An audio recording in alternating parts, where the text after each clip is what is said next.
Thank you all for making time to come and watch me. So hopefully it won't take that long. The limit is 7 minutes, so I'll try to be a little over that. Okay. So it was a Friday after work. I felt so stressed out about all my assignments that I had to do this week. I felt just so behind. I was thinking of all my due dates and organizing which were due first, and then I completed a discussion board for one of my classes. I posted it, and then I realized no one had posted anything.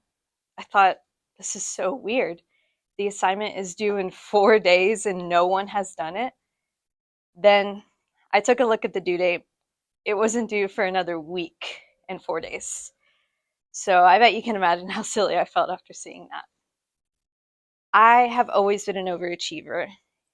I, um, growing up, I often heard to always give 110% in everything that I do.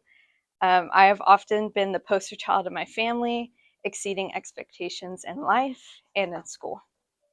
In high school, I continued to exceed.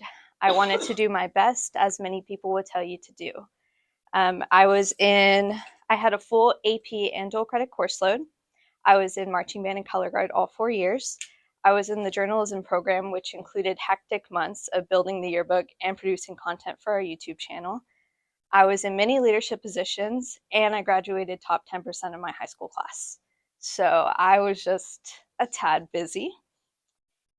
In high school and even now, many people would claim that I do too much, that I work too hard to be good at everything that I am in, and that all in all, I am an overachiever. When we think about the word overachiever, there's usually a negative connotation attached to it. But what does being an overachiever even mean? By definition, overachievers are individuals who perform better or achieve more success than expected. The presumption is that the overachiever achieves superior results through excessive effort.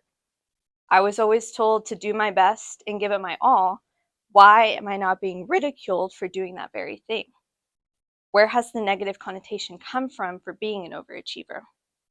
Negative names can hurt, and they can cause stress.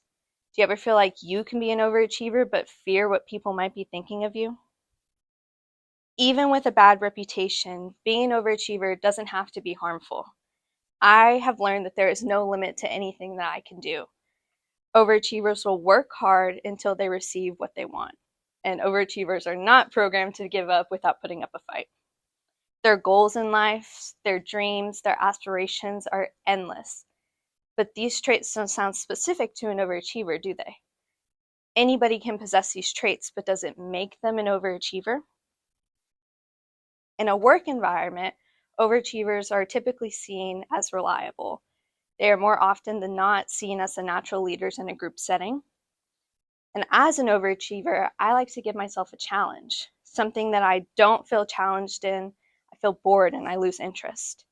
So I have passion in everything that I do, because if I don't, it's not worth my time or my effort. So everybody is capable of these great qualities, but does it make them an overachiever?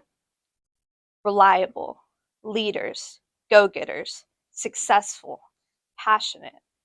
These are the words that should be associated with being an overachiever. Unfortunately, smugness, superiority, and overeagerness have become the standard when referring to an overachiever. I wouldn't be who I am without acknowledging that there is a negative side of stretching myself thin and being an overachiever. I can be stressed out a lot of the time. I can be a perfectionist and reach burnout, and being called a tryhard does not help. I'm very critical of myself and of my work that I produce, and oftentimes I reach burnout, and you don't even have to be an overachiever to feel this. So oftentimes overachievers reach this point without meaning to, and this is your time as a human to relax, take a deep breath, and recuperate. So even though overachievers are seen as highly stressed out a lot of the times, there is some relief in this. I feel good when I finish an assignment a week before it's due. That means I'm not worrying at the due date. I am at peace knowing that my task is completed. And by completing the task early, I can be sure that it exceeds the standards that are given.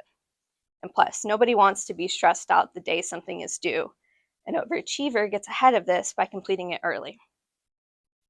So by taking charge of negative words and embracing them, you gain control over whoever is calling you these negative things.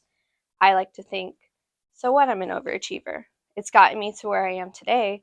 What's so bad about it anyway?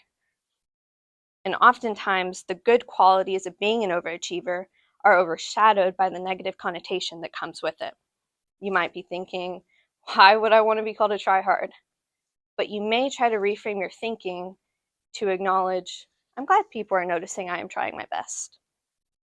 All in all, being an overachiever is what I strive for and find much success in.